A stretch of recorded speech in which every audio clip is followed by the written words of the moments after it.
Hey there, welcome to episode 423 of the Find Your Food Voice podcast. Today we are talking about midlife body changes. Let's get to it.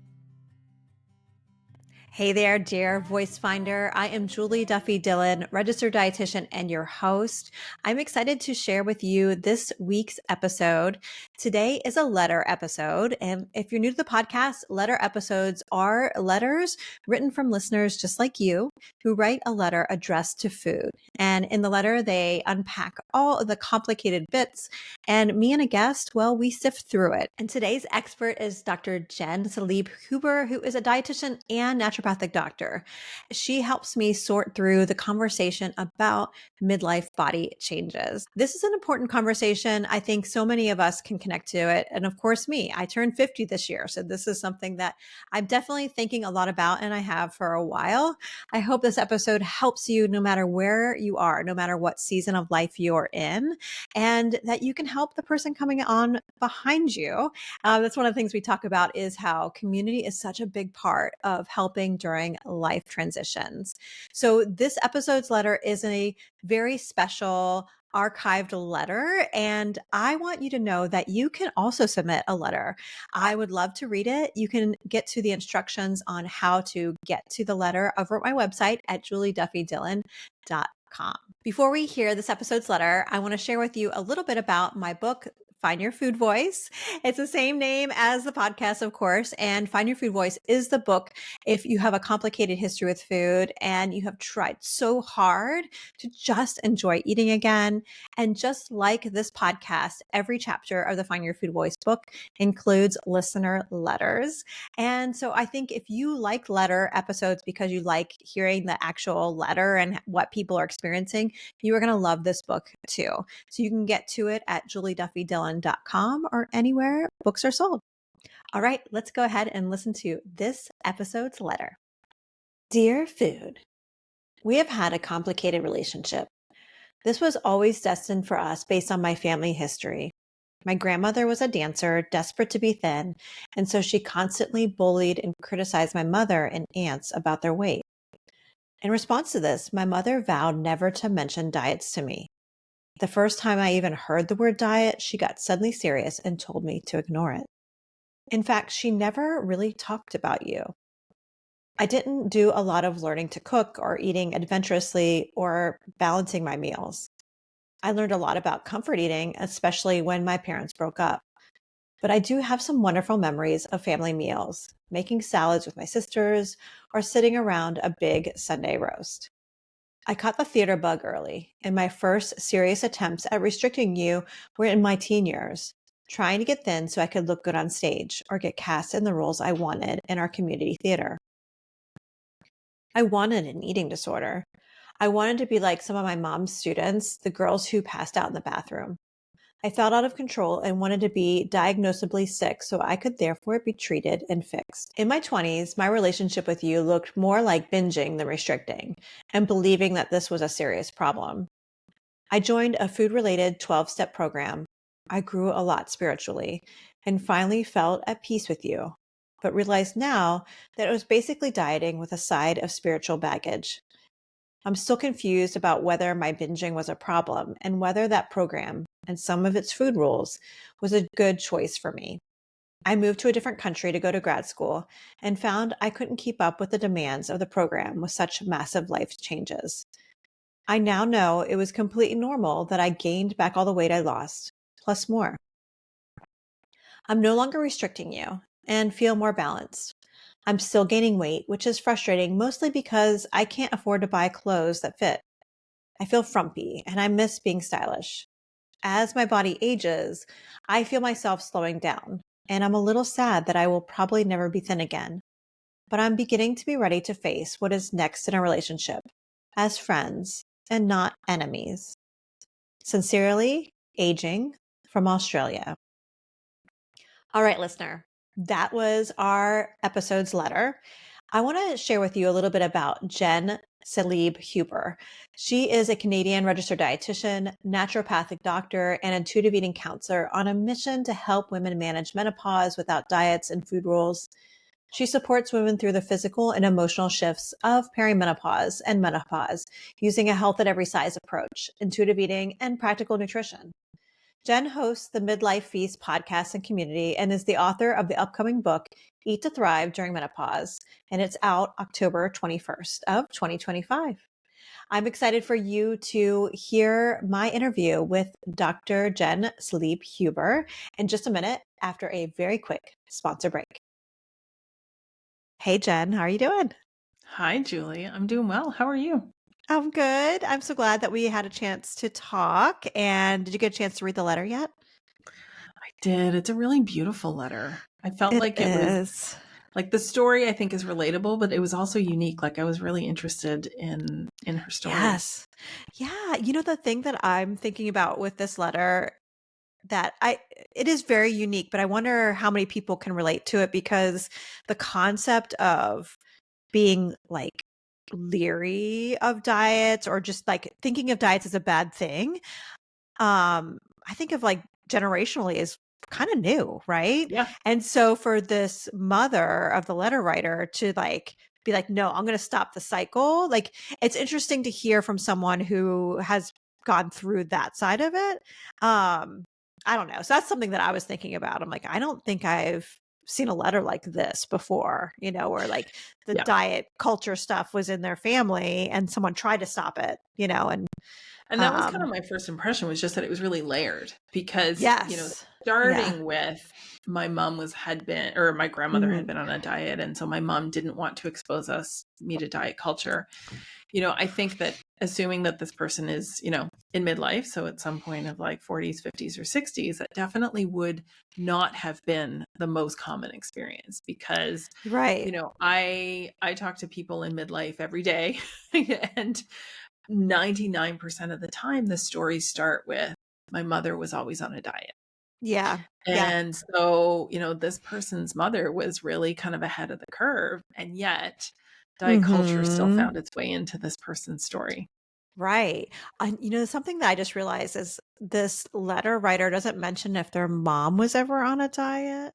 Like I know the mom was criticized for their food choices and their weight, but maybe Yeah. they were just shielded. But yeah, I have a feeling that this experience of a mom saying no to dieting, um, we're going to see it more, right? Like it's because it's become so much more available, like this experience of like rejecting diets. But the thing that I don't know, I'm thinking about one-on-one work that I've had over the years. Like I had people in my office who many people in their family had an eating disorder, and a parent would try so hard to not pass it on and their child would still get one, and Yeah. they would feel so horrible about it.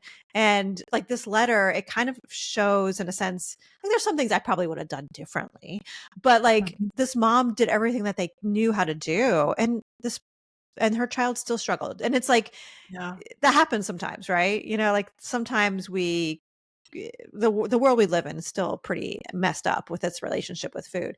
And then the whole genetic side of things, like sometimes it still happens, Yeah. but yeah. I mean, and I really believe that most parents are making, as a parent, I say this, Yeah. that we're making the best decisions that we can with the information at the time that we have at the time, right?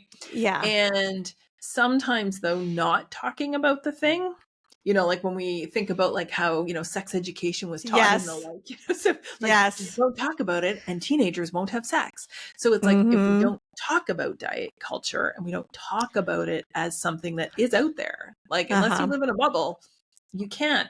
Maybe that's something, just to think about, that like maybe that is an important conversation to have, even if Yes. especially if you're trying so Yes. hard to keep diet culture. Yes. I can remember a long time ago, I was kind of earlier on as a dietitian, and I often refer to my early years in my intuitive eating work as like I was like an anti-diet zealot. Like I was just so anti-diet that it was like a religion to me. And I was supervising someone who's um become a good friend and has been on the podcast, but I'll just keep their name out of it. But they were telling me about discussing some diet stuff with clients that were like adolescents and stuff.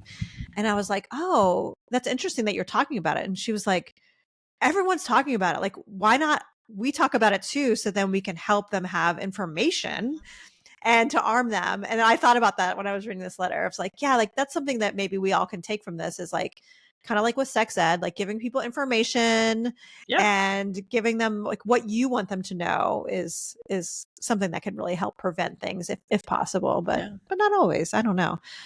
Yeah. What do you think about this person talked about as they were getting into the theater bug and like being on stage and probably connecting to some genetic kind of tendencies to Yeah. also to wanting to pursue thinness, and then having this kind of like binging experience. But the Mhm. thing in particular that I'm interested to hear your thoughts on are like the program, the 12-step program to stop Yeah. binging. I'm assuming. Yeah. What are your thoughts on that? I mean, I think that I have thoughts on the program, and then I have like compassionate thoughts towards the Yes, people of course. who seek this as a solution. Uh-huh. Because so much, binging is still framed as a problem that can be fixed with avoiding food, right? Like Yeah. people are usually still looking for food based solutions to fix their binging problem.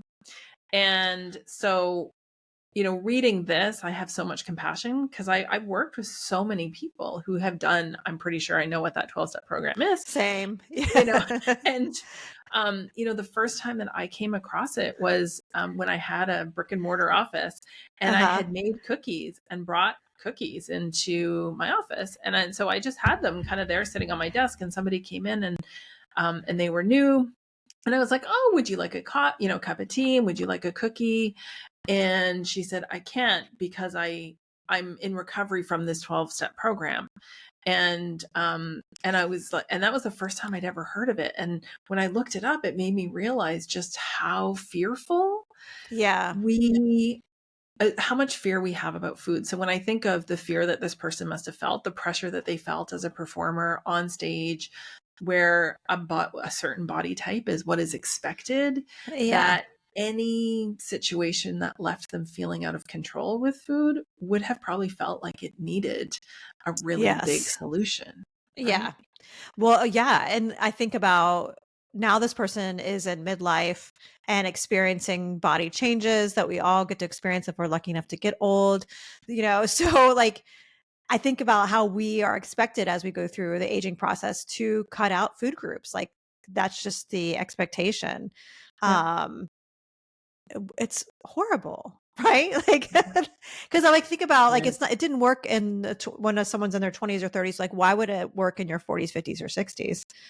No, exactly. And the Yeah, pressure in many ways gets amplified, I think, because for a lot of people, what their body has looked like has been a going concern throughout their life. yeah, But then it's like, the shit hits the fan, the proverbial fan. And it's like, yeah, man, now I'm on this menopause train, this midlife train, and everything out there is telling me that if I don't get a hold of things now, it's just going to get worse. And so I feel like there was a lot of grief in this letter, grief yes, and remorse over, that relationship with food and her body that she hmm, had in what was, kind of her dancing years and maybe what she looks back on like those years fondly otherwise. yeah, Um, but yeah, there's a lot of pressure and I don't think that we do enough to normalize that bodies change, especially in yes. midlife.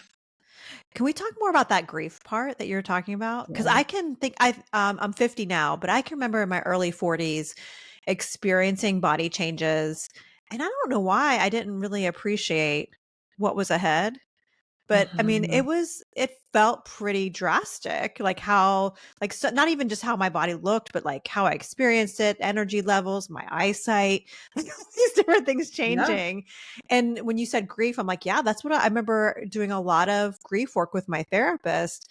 And I remember feeling like surprised. And I'm like, man, I'm going to make sure that like my children know about this, like younger people in my life that they know that this is like this could be ahead, and I don't know, so it won't be a shock to their system like it was for me. Yeah. And yeah, can we talk a little bit about that part? Like just like Yeah. body changes and like the grief that comes with it, cuz I can definitely identify with that. I think kind of setting the stage for that is, the discussion that diet culture in the world that we live in has Hmm. really fed us the line that if we eat right and exercise, we can avoid aging, Right. right? That Hmm. you can tap into the fountain of youth and avoid all of these things that happen as you get older if you just do these whatever steps. And so we don't ever normalize that bodies change. We don't ever normalize that everybody ages, and as part of that aging, your body will change, like what you look like, what you see in the Yeah. mirror. Some of those changes are hormonal, especially the distribution. I call it the redistribution of assets that happens as we go Love from that. like a bit more of a pear shape to a bit more of an apple shape. That can come with a lot of fear, but the grief is centered, in my opinion, in believing that our younger selves were better. So Yes. Yeah. it's not just grieving a thing, it's grieving perceived worth. Yes. That was a big And part for me. Yep. and Yep. Yep. the way that I made peace with this is I have kids, and my oldest is now 18, my youngest two are 15. And I heard kind of a related story that helped me connect it this way. Somebody was saying that, I can look back at pictures of when my kids were babies and I can get that warm, fuzzy feeling. And I'm so grateful and I fondly remember those days. But I also remember that it wasn't perfect. It was hard, that there were like sleepless nights and all that kind of stuff. But now that I have these adult children, this person was talking about adult children, I see that the worth is the same. They are no more Hmm. worthy as babies than adults or vice versa. And so we can learn to maybe grieve differently if we detach it from worth. Yes. Yes. Yeah. And I think part of what happened for me, and I wonder if listeners will relate or not, I don't know. But, I could notice how the world was reacting differently to me. Like I was basically like Mhm. losing access to privilege as I was getting Yeah. older and noticing that. And I love that as like a metaphor, like that being able to see the two different like the baby versus an adult child and using that for myself because really um yeah I was going through a time where I was losing access to privilege but my worth was the same. Yeah. Yeah. And also like Yeah. acceptance, right? Like Yeah, lots of acceptance. Yeah. I can accept that I can't reverse time and can't make my older children babies again. No, nor do You I know, want to. Yeah. No, exactly. Yeah. And I Yeah. say that about, midlife too. Like I'm Yes. 48 and a half and change, and I wouldn't go back to being 38 or No. 28 for No. any amount of money. I No. accept that there were things that were easier for Uh-huh. sure. Just like I can accept that maybe what my body looked like then made some things easier, but I wouldn't go back. I have Hmm. accepted that the changes have happened and more will Yeah. come, but it Yes. doesn't mean that all, the bad things are coming, right? Right. That's really interesting. So I'm totally in agreement with you 100%. And I think for me, psychologically, I can tell that I've experienced a lot of growth and I have clarity on things that I never had clarity on before. And I think part of why I have that clarity is because of the grief work that I did and I processed it and went through the periods of acceptance. But there are definitely peers of mine who are in that place of still like, I would do anything to go back, or they're doing everything they can to fight their body. I don't know. I'm just thinking and processing in real time, which is not always the best, but like also I'm like, yeah, that I hope that everybody who goes through the aging process has the space to grieve and to have the tools to go to a place of acceptance so then they can experience this clarity, this kind of difference. And I appreciate not everyone's going to be able to do that. I mean, we all have different access and privileges and things like that. But yeah, I would not. No, I don't want to go back to And I 38, always like to 28. No. clarify the difference between acceptance and resignation, right? Because a Yes. lot Oh, of that's a big people who are difference. grieving are stuck in resignation. They Mm-hmm. are like, I am stuck in the suck of this aging body and there's nothing I can do and I hate it and blah blah. And they're just resigned to feeling crappy or to, Mm-hmm. not being able to have the younger version of themselves. Yeah. And the acceptance work is really just exactly that, accepting that all bodies age, Uh-huh. accepting the body that you are in today as the only one that you have. You don't have to like it and you don't have to love it, right? Those are two Mm-hmm. important pieces of that work too, but just kind of like accepting, like, okay, my knees are going to be creakier. My eyes are going to be worse. I'm going to You turn picked down the the right one. radio. My I'm knees going are to so turn down the creaky. radio when I need to focus because somehow that Yes. helps me focus. And Yes. yet I can still make steps and changes to improve how I feel in my body, right? Yeah. Yeah. But I think a lot of us, especially those of us who have maybe struggled with body image and weight changes before menopause, that resignation comes in like a freight train, just kind of like, well, Oh, if I hadn't figured yeah. it out by now, I've really I've lost my chance. And so I just really want people to hear that, Oh, like, it's actually a powerful time to move yes. from Yes. resignation to acceptance, right? Because Yes. a lot of other things are changing. Like, let it all Mm-hmm. happen. Exactly. Um, I would imagine that this letter writer's in that spot between Yeah.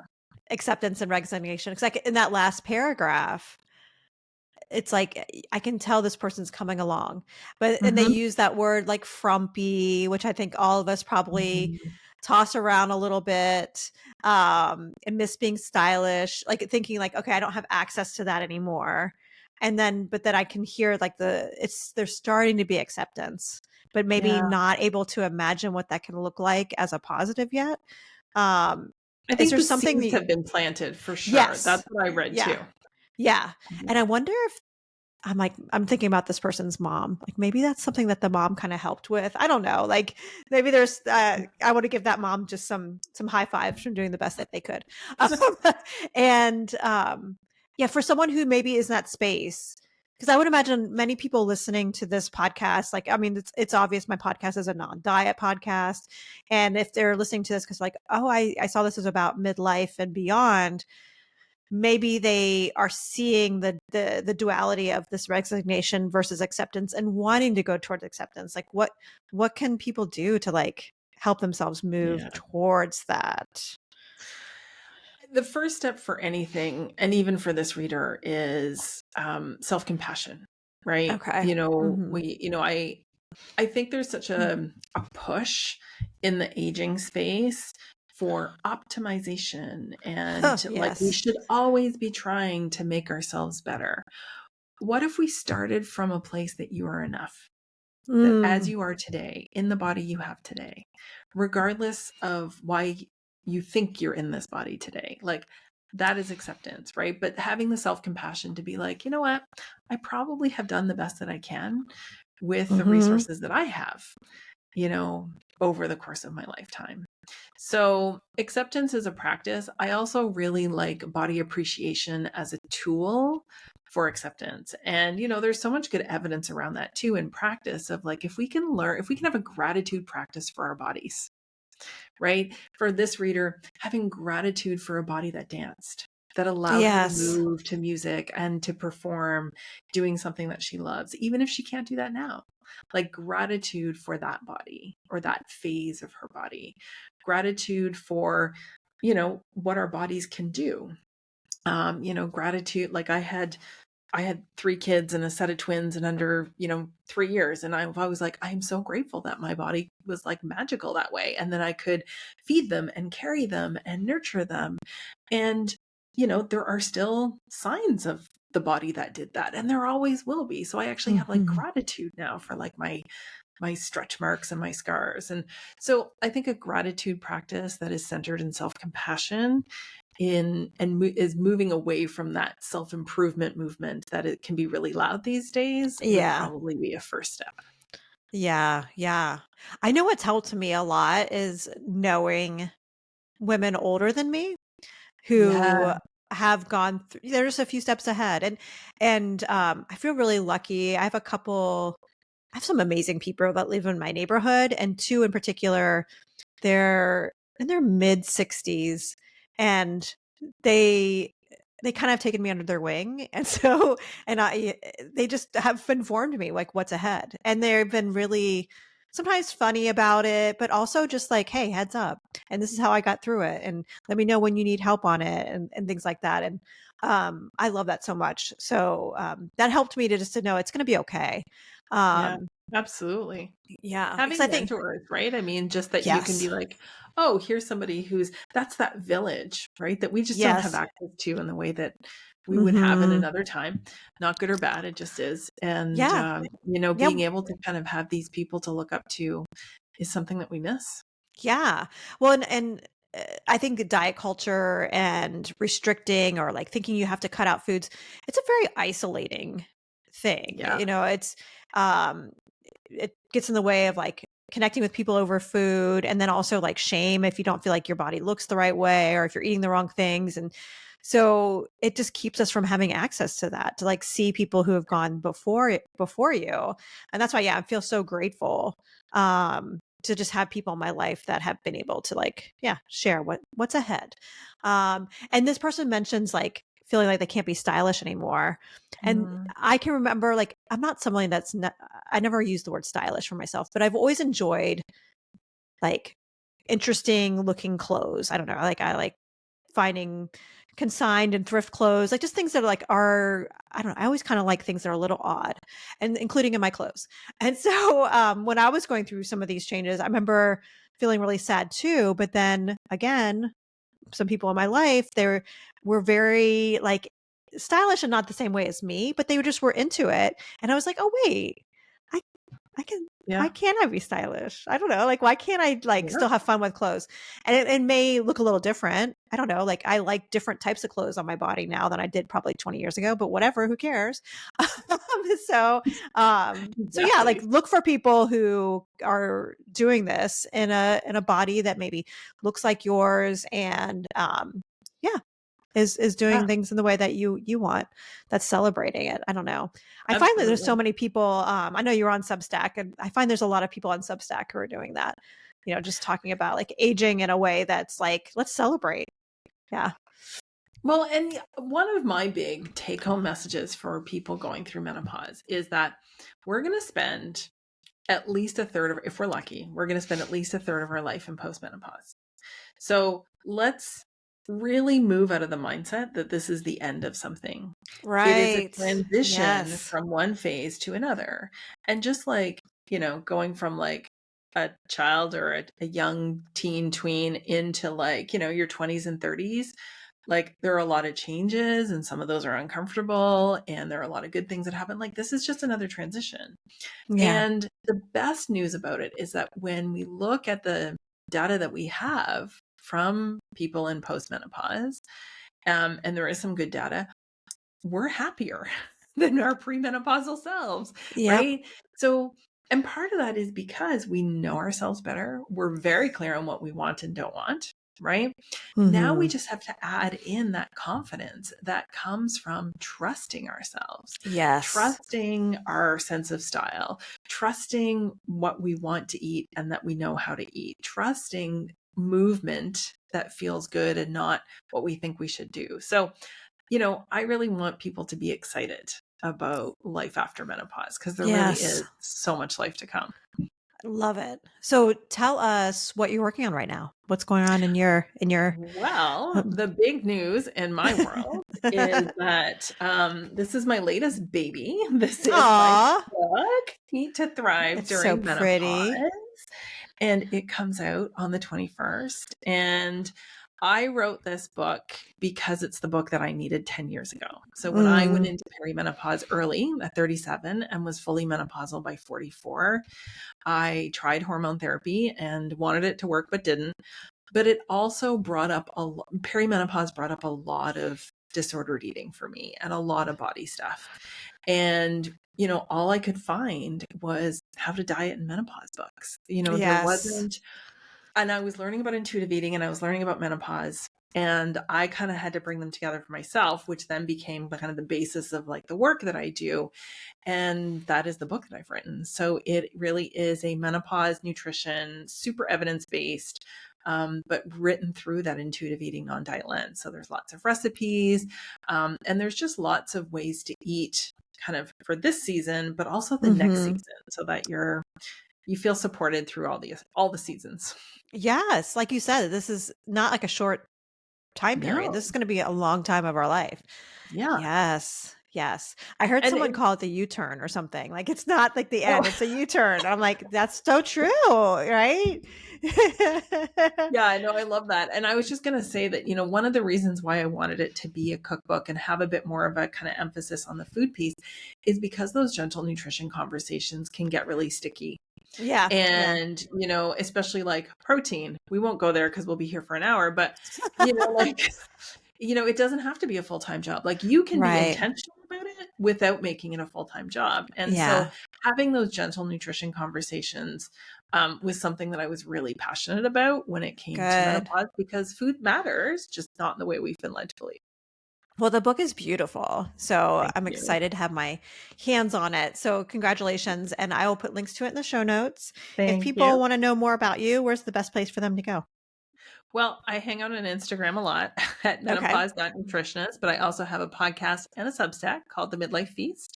Nice. And you can find about all of that at menopausenutritionist.ca. Awesome. Thank you so much, Jen. I appreciate it. Thank you so much. So there you have it. I hope you enjoyed my conversation with Jen. And before you go, note that I'm going to be reading a letter back from food for this letter writer at the very end of this episode. But I want to mention a few things before I get to the letter. One is thank you for joining me today. I know your time is precious and there's so many different food podcasts to listen to. So thank you for choosing Find Your Food Voice.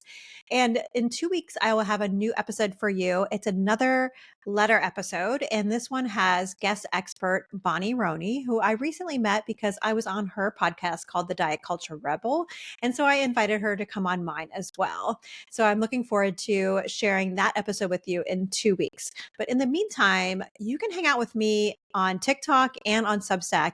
And in particular, I don't know if you know this, but whether you're a free or a paid subscriber on Substack, you get access to dynamic ad-free podcast episodes. That's right. After I am done recording and editing the episodes, I go ahead and just plop the audio over on Substack. So if you get annoyed with the dynamic ads, which by the way help support and like pay the bills, you can get to an ad-free version over on Substack. So you can find me at findyourfoodvoice.substack.com and consider joining as a paid subscriber. Besides getting a monthly deep dive into a special topic, you also are supporting me and my team and my family by being a paid subscriber. But paid subscribers in particular, if you have insulin resistance or PCOS, you will find those deep dives really great. I have written them for you. And last month I had all of the labs that I recommend to people with insulin resistance and PCOS to get from their doctor every time they go to their doctor every year. And this month in October, I will be sharing a deep dive essay into GLP-1 use and PCOS. So those are all the announcements for this episode. So it's time for Food's letter back to this letter writer. Dear Aging from Australia, we are holding the intergenerational, complicated ways of connecting just falling at your feet. This burden must feel so heavy. We appreciate your body is often excluded from the spaces and places you're in. This is not okay. You deserve to be seen, heard, and valued on the stage, with friends, and going to the doctor. Consider letting yourself grieve, not being included. With threads of grief tied together, you may notice anger. Anger toward the broken systems that exclude you. Allow that anger to be your jet fuel towards your food voice for you and for others. Love, Food.